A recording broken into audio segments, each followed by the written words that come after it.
Hi guys! Kamusta po kayo lahat? Shoutout po sa mga bagong followers natin at sa lahat po ng mga kababayan natin na gusto rin mag-apply dito sa South Korea bilang factory worker. Antayin-tayin lang po kayo ng registration para sa exam at good luck po. Pero ngayong araw guys ay meron lang akong gustong i-share sa inyo kahit na medyo nakakapanlumo, nakapanghina, low energy tayo ngayon. Ayan, medyo nanginginig-inig pa dahil sa ginawa sa akin ng amo ko. So, medyo masama na yung loob ko sa amo ko dahil meron siyang ginawa na feeling ko dinaya niya ako.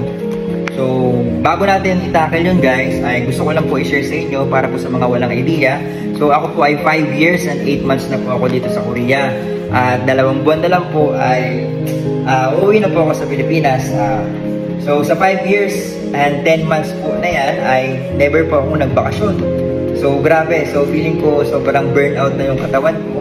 Pero pagdating naman sa ipon ay worth it naman lahat dahil napakalaki po ng sahod dito sa South Korea.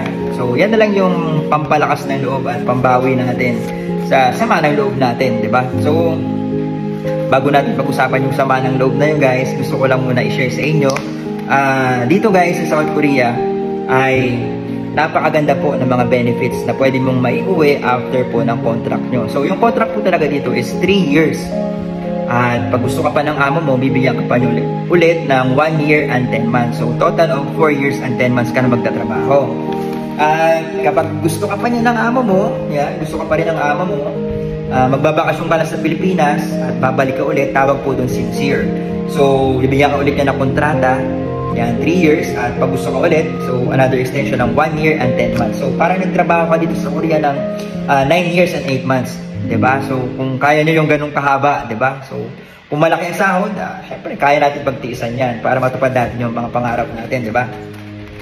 So, ako guys, ay matagal na akong sinabihan ng amo ko na, Lichi, babalik ka pa ba? Sabi ko, babalik pa ako. Pero, feeling ko guys, dahil sa sobrang pagod ng katawan ko, ay parang hindi pa ako decided kung babalik pa ako. So, hindi dahil sa may pera ka, may milyon ka. So, lahat naman po talaga na mga kababayan natin pag uwi ng Pilipinas, diba? Meron yan na milyon talaga. So, milyonaryo ka. So, hindi naman ibig sabihin na meron kang 1 milyon, 2 milyon, mayaman ka na. Mabilis lang yun. Mabilis lang maubos yun guys pag hindi ka marunong. So, dito sa Korea guys, napakalaki na pwede mong maiuwi, diba? So, basta marunong ka lang mag-ipon. At kahit na waldas ka guys, kahit na ikaw yung tipo ng hindi ka magaling mag-ipon, bili ka na bili ng luho mo, hindi mo alam kung saan gagastusin yung pera mo, at hindi ka nakakapag-ipon, at uuwi ka na ng Pilipinas, so hindi ka pa rin uuwing bokya dahil sa mga benefits na pwede mong makuha dito sa South Korea. Kaya ng Twedgicom, Cookmin, Samsung, ganyan. So, yung mga kaibigan ko na umuwi na, karamihan sa kanila nakakuha ng 700,000, 800,000, 900,000, yung iba 1 million, depende sa lakas ng company mo, diba? So dito guys sa company namin, so malakas talaga ako sa malakas kasi talagang sumusuko na kami sa overtime, pero syempre no choice kami kasi wala naman kaming tao. 2 lang kami na Pilipino dito ngayon, si Bro Vincent at ako. So ganito guys, gusto ko lang i-share sa inyo. So dito guys, sumasahod kami na, so siguro hindi nyo makikita, pero ito nilagyan ko lang siya ng computation. So dito guys, sumasahod kami every 25 of the month. Yung cut-off namin is every 20, tapos sumasahod kami ng 25 of the month. So nagtataka ako last month, hindi binigay sa akin ni amo yung payslip ko. So hiningi ko, so ngayon niya lang binigay sa akin. So dito guys, merong benefits tinatawag na Twedgicom. So, pagkakaalam ko, ay yung Twedgicom na makukuha mo is yung last 3 months na sahod mo. So, yun guys, dito sa company namin, sumasahod kami ng 3.6, 3.5, at lumilinis kami ng 3.3. Yan, 3.3. So, magkano yung 3.3? 3.3 million guys, ha? Okay? 3.3 million is, nasa ano po yan? 140,000. So, 140,000 pesos, malinis yung sinasahod namin dito. Libre na rin po lahat dito. So, libre bahay, libre wifi, libre kuryente, libre lahat. Libre pagkain. So, sobrang blessed, di ba po? So, kaso lang, sobrang pagod talaga. As in, talaga trabaho ka lang ng trabaho. So, yung 3.3 million guys is nasa 140,000 po yan. So, yan po yung sinasahod namin dito. 140,000 malinis a month. So, depende na lang yan kung paano ka mag-save, di ba? So, siguro naman, di ba, pag ikaw din sumahod ng ganyang kalaki, kaya mo mag-save, di ba? Depende kung magkano mag-save mo, 50, 60, 70,000 or 100,000. So, yun nga guys. Yung last 3 months na sahod ko, yun yung inaasahan ko na 12 ko at may makukuha pa dapat ako kay Amo. Pero dito guys, ang nilagay lang dito ni Amo is yung basic. Yung basic na sahod namin, which is 2,10,580. So, yan po ay 84,000. Ngayon po ay 84,000 po yung basic minimum wage dito sa South Korea. So, hindi niya po nilagay yung overtime dyan. Di ba po? So, 2 million lang yung nilagay niya. So, magkano po yung 2 million? So, 84,000 pesos po yun. Ang totoo po, ang sahod namin is 3.3 million malinis. So, 140,000 po yun. Di ba po? Kinompute ko po. So, 140,000. Ito po yung totoong sahod namin, ha? 140,000 times 3 months. So, nasa 420,000 din po yan. Di ba po? 420,000. Ang laki nun, guys. Tapos may makukuha pa kay Amo. So, hindi lang 420,000. Pero ito lang muna ang computation natin. 420,000. Pero guys, kung ito po ang susundin, yung nilagay niya dito sa last, yung tong sahod ko, sigurado yung next month ko at bago matapos yung kontrata ko, ay ito lang ilalagay niya. 2 million ng 2 million. So, feeling ko po, nadaya ako ni Amo. Kaya sobrang sama ng loob ko. So, ito po, 2 million lang po ng 2 million. So, 84,000 times 3. So, 84,000 times 3 is nasa 250,000 lang po yan. Diba po? 250,000. Yun lang yung nilagay niya. So, feeling ko nadaya ako ni Amo. Kasi hindi naman yun yung totoong sahod namin. Diba? So, ang laki po ng difference. 420,000 dapat yung makukuha ko. At meron pa yan. So, i-compare mo sa 250,000 lang na nakalagay dito.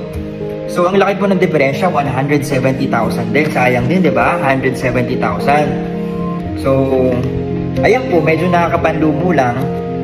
Di ba? Kasi syempre, malaking bagay na yung 170,000. Marami ka na mabibilin. Motor na yun, guys. Di ba? Motor na yun. So, kung tatanungin nyo po, pwede ko bang ireklamo si Amo? Di ba?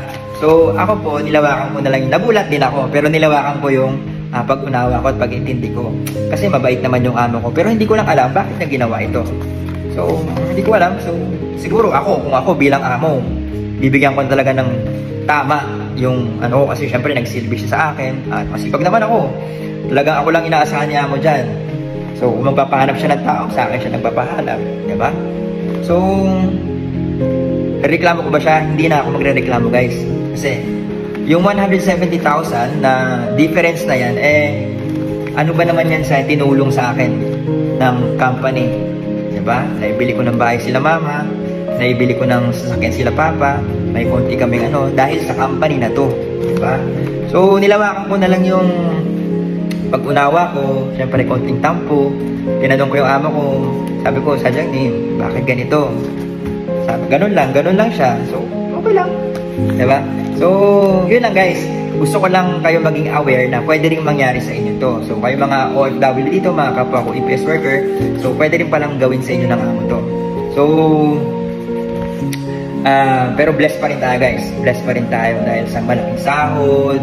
So, eto guys, yung benefits dito sa South Korea, ako nag-i-expect ako na malaki din yung may uwi ko dahil nga, syempre nag-extend pa ako ng 1 year. Diba po? So, bukod sa sarili ko, sa personal savings ko, bonus na lang yung makukuha ko sa benefits ko. So, kung yan may 700, 800, 900, sobrang thank you Lord kasi never ko na kikitain yan kung nasa ibang bansa ako. Na benefits lang ha, benefits lang.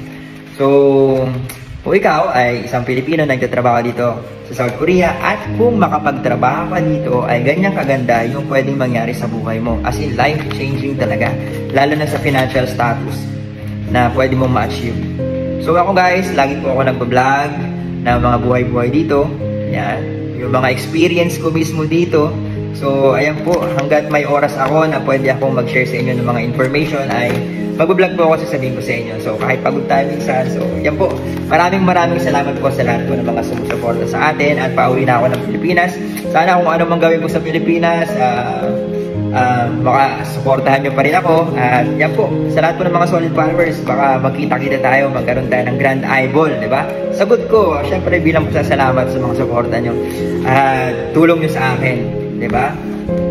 So wala po akong hangad na lahat po ng mga kababayan natin na makapunta rin kayo dito sa South Korea, guys, dahil kung ano yung nangyaring magandang resulta sa akin, ay dasal ko rin na kayo din ay makapunta sa magandang company, magkaroon ng mabait na boss, makapag-ipon kayo, ayan, para sa future nyo, mga anak nyo, asawa nyo, magulang nyo. So habang nabubuhay pa yung mga mahal natin sa buhay, lalo na magulang natin, hanggat meron tayong blessings na natatanggap sa South Korea, ayan, pahalagahan natin. So yun, guys, maraming salamat po at follow nyo po ako at malaking bagay po yan sa akin para makatulong din po tayo sa iba. Ayan, good luck po sa inyong lahat.